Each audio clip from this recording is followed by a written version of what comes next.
welcome back to the Citytilidie channel. You're all staying safe and well on our talking point show, match stats, facts, and a bit of opinion on it wasn't the greatest game in the world, I'm sure, to watch on telly. I'm sure the TV audience weren't on the edge of the seats with this one.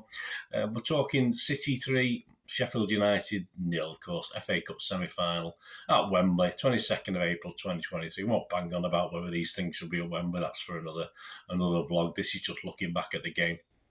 Semi-final, of course, through to another final. As I'm recording this, is it going to be Brighton? Is it going to be United? Do you care? Let me know, guys. Let me know who you'd prefer. I don't know. I think I prefer Brighton, but as far as winning the cup's concerned, probably prefer United at the moment. But it's never a fun game when you're playing United, whether it's Old Trafford, the Etihad, or a neutral ground. As far as the fans are concerned, it's not always pleasant, is it? Unfortunately, but hey, we move on. So please, if you are new to the channel, please push that subscribe button, push the bell notifications. Great to have you on board, of course. And everything City past, present and forever. And if you are pushing buttons, you can press that little like button. I've got certainly the preview show for the Sheffield United game. Plenty of likes, so you can give us that like button a smash. That would be much appreciated. Get it up there. Lots of views for the preview show. So my thank you to everyone who watched it. Right, let's get on to the team. I got 7 right, which I thought I knew I wasn't. I just had no idea what Pep was going to do in this one. 6 changes to the Bayern Munich game, which I thought there could be 7 or 8. A bit over the top. So the team: Ortega, Walker, Akanji, Laporte, Gomez. Interesting. Gundogan, Bernardo, Mahrez, Alvarez, Grealish, Haaland. What interested me more was probably no chance for Phillips. And of the guys on the bench, he's probably the one, more than anyone, who probably you would have thought would want to start in this game. But perhaps playing Gomez didn't allow Pep to do that as well. So if Phillips had played, perhaps Gomez wouldn't have played, vice versa. So that might be the reasoning. Subs bench: Ederson, Diaz, Phillips, Stones, Rodri, De Bruyne, Foden, Palmer and Lewis. I had Lewis, Stones, Phillips and Foden also in my starting 11. So that's where my 4 differed to what it was. Referee Stuart Atwell is Stuart Atwell, isn't it? Not a lot we can say, really. He's ref City 21 times now in all competitions. We've won 16, which isn't bad considering he's an idiot. Drawn 1 and lost 4. He's shown City players 31 yellows. No yellows shown yesterday, of course, or reds. And he's shown City players 3 reds in the past. Tony Harrington, who did get involved, didn't he, on VAR a couple of times? He was on VAR. Match report, 2 minutes from a corner. Egan flicks one onto Ndie, free on the left-hand corner of the 6-yard box. He aimed his shot for the bottom right. Fortunately, Ortega was an okay save. I won't say it's fantastic. He expects a decent keeper to make those sort of saves. Perhaps the Ndie might have done better with his finish, but it was early in an FA Cup semi-final, so we've got to give him some allowance for that. And it was an okay save, but a better finish was needed. It would have been a hell of a start for Sheffield United. Probably made it a more interesting game, but I think Sheffield would have just reverted to type as far as how they played. 15 minutes, Haaland whistles a low drive into the bottom right from about 28, 30 yards, but the whistle had gone then. We weren't sure at the ground what had happened. The goalkeeper seemed to stop to me anyway, but he smacked it into the goal. But we sort of jumped up briefly and sat down very quickly, and that was the end of that. I'd not looked back at the foul, whether it was soft or not, I'm not too sure. He was deemed to have fouled the Sheffield United player. 22 minutes, Walker tees up old Mahrez on the right of the United box, and his attempted curl was well wide. I think it was going more wide as it moved, didn't it, from what I remember. Sailed well wide. On 23 minutes, on the edge, on the left flank, Alvarez attempts a curler towards the top right corner. The keeper this time makes a good save around the post. You'd again expect him to make it for a corner. 41 minutes, Gundo, it's a free kick.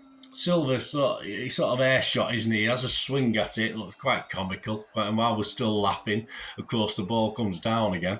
Jefferson sort of adds to the Keystone caper by missing a header and then kicks out at the loose ball, but he catches Silva, of course, who goes over his leg. I believe ITV at the time was saying it was a bit soft. I mean, from where I was, about 150 metres away, it looked a stonewall penalty. Ref pointed to the spot. It was clumsy. It was a clear and obvious error. Some people say the clear and obvious error was the referee awarding it in the first place. So if he hadn't awarded it, it wouldn't have been given as one, but he awarded it, so VAR couldn't overturn it. So that's just how it is. 43 minutes. Mahrez picks the ball up. We think, oh, he's holding the ball for Haaland to let everything calm down. Then he's going to gently pass it over to Erling to let him do it. I did say on Bolt from the Blue the other day. I mean, I said a year, 18 months ago, I don't want Mahrez anywhere near penalty kicks unless it's in a penalty shoot-off at some stage and we've got no one else to take one. But, you know, he puts them away and then he makes you eat your words, but you just don't want to see it. I'm sorry, Haaland should be our penalty taker. It's as simple as that. Pep allows the players to decide. If I'm the manager, I want, you know, it doesn't matter about the 60-odd goals Dixie Dean scored in competitions in whenever it was that Haaland has a chance of breaking. He won't break that as long as Pep's manager, as long as City playing. He'd probably break it in another team. But the way we play, he won't. It's as simple as that. And if you're going to start giving, you know, they decided between themselves that Mahrez was going to take a penalty after the miss. I mean, you know, so what next? With Mahrez miss, is Mahrez now the penalty taker until he misses, then Haaland goes back on it? It's just not the way to do it. I'm sorry, it's wrong. All credit to Mahrez. He whipped it in after a bit of a break, you know, a bit of gamesmanship perhaps from Sheffield, which is fair enough. And it was a nice pen.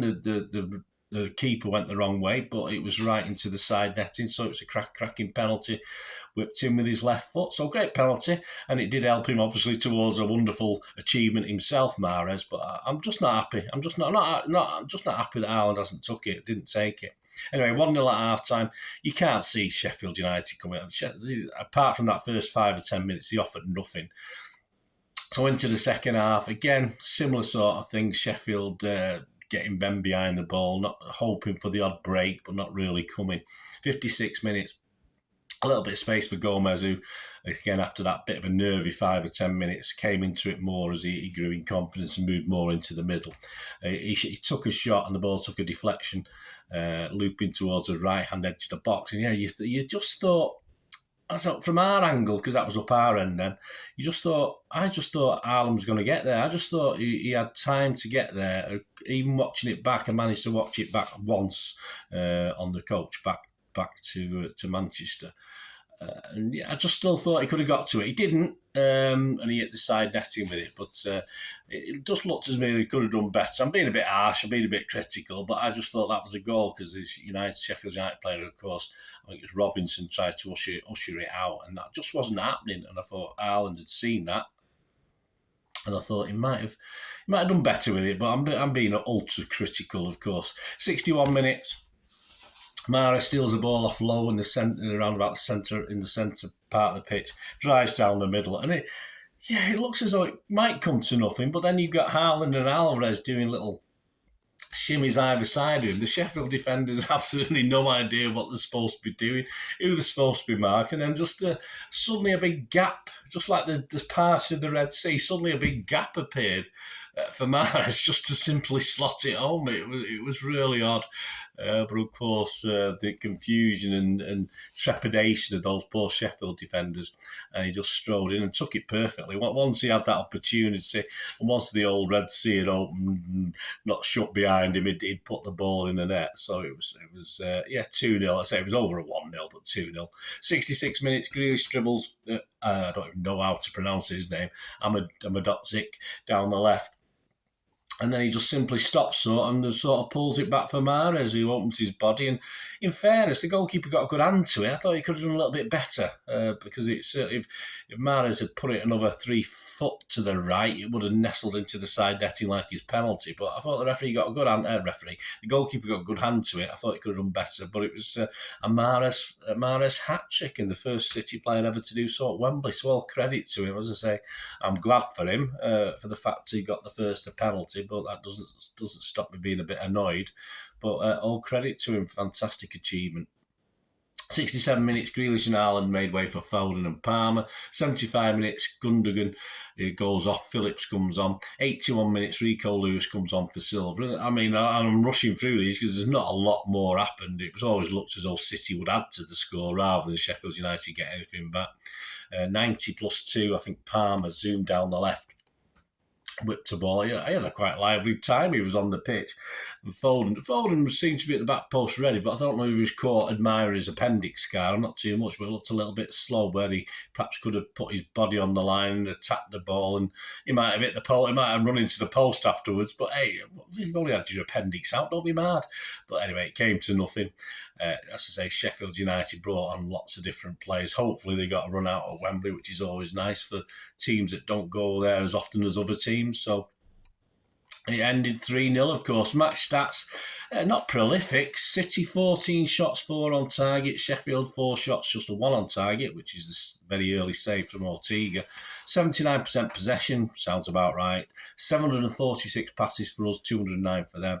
Pass accuracy, yeah, City's up there is our better games, 91%. Sheffield United just 64%, though, not brilliant. Fouls, 5 by us, 16 by them. Left the foot in a couple of times. Yellows, 1 for them, none for us. Offsides, 2 for us, none for them. And corners, yeah, surprised. They were rubbish, absolute garbage corners. 11 for us and 1 for them. XG Philosophy, my thanks to XG Philosophy. Give them a follow on Twitter if you like that sort of things. If you like little stats, means absolutely nothing, but it's just a bit of fun. At XG Philosophy.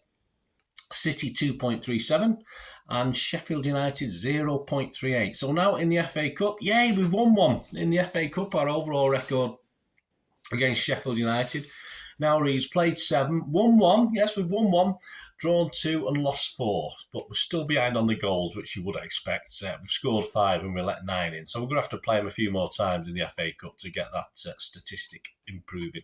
To sum up, Sheffield United, interesting game from Sheffield United. As I say, apart from that start, we should expect them to have a goal for the first 5 or 10 minutes. I think the when I did my preview blog for this game, few kind Sheffield United fans, some kind words and nothing nasty, were saying, it could be 6 and all this sort of thing. And I think that was the priority. That was, look, they're almost back in the Premier League. They're celebrating. They were singing about it yesterday, amidst 2 or 3 other songs that they did, and they were singing about being back in the Premier League. And that's it. That's their reward. And I think this was just, a shot to nothing as far as a game of football is concerned. I was surprised that perhaps there were actually more City fans there than Sheffield United fans there. I knew Sheffield United hadn't sold out, but I hadn't realised just how much by they hadn't sold out. And there's certainly, I would say, far more City fans there, which you'd expect we're a big club. We're the biggest small club in the world. But I was surprised Sheffield United didn't.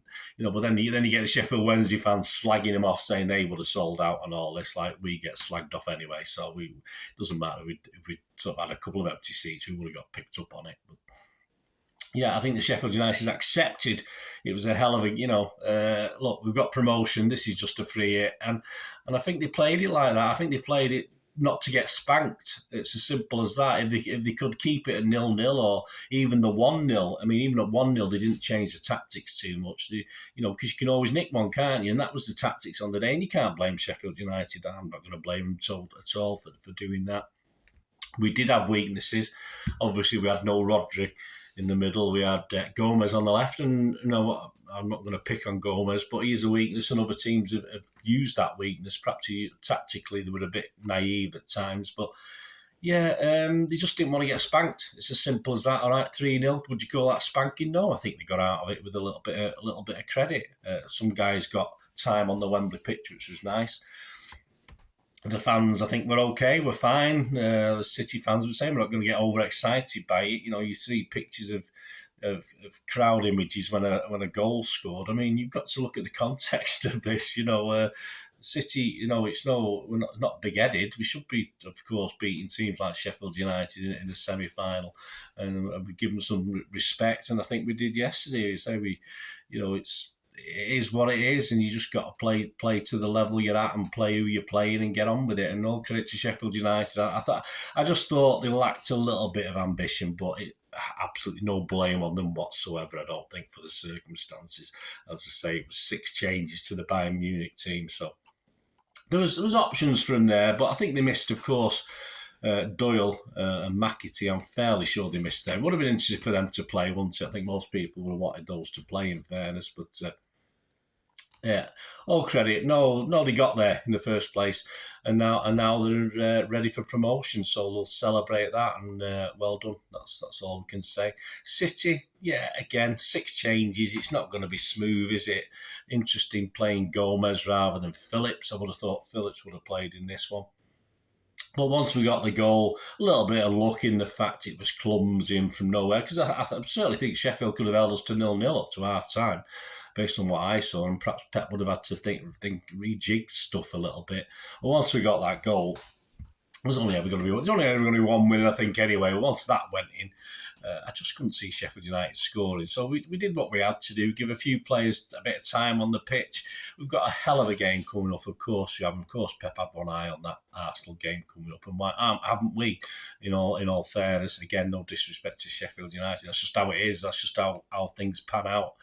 And City, fortunately, other years we've played teams like in the semi-final, the Chelseas of this world, the Liverpools of this world, where even if you have one eye on another thing and you rest 6 or 7 players, you probably will get punished. We were fortunate that we were playing, and this is why people say, "Oh, if you're not going to go for the FA Cup and play a rubbishy team in the semi-final, why not give it up? Give it up at the third round stage." But you don't know. You don't know the circumstances when the semi-final falls. So in this case, we had a semi-final against a good championship team that was definitely winnable with a much changed team. So it's as simple as that. So we got away with it. Other seasons we've not been able to because we played weaker teams against better opposition, Premier League opposition, top Premier League opposition as well. So we've not had a chance to get away with it. So that argument doesn't stand water.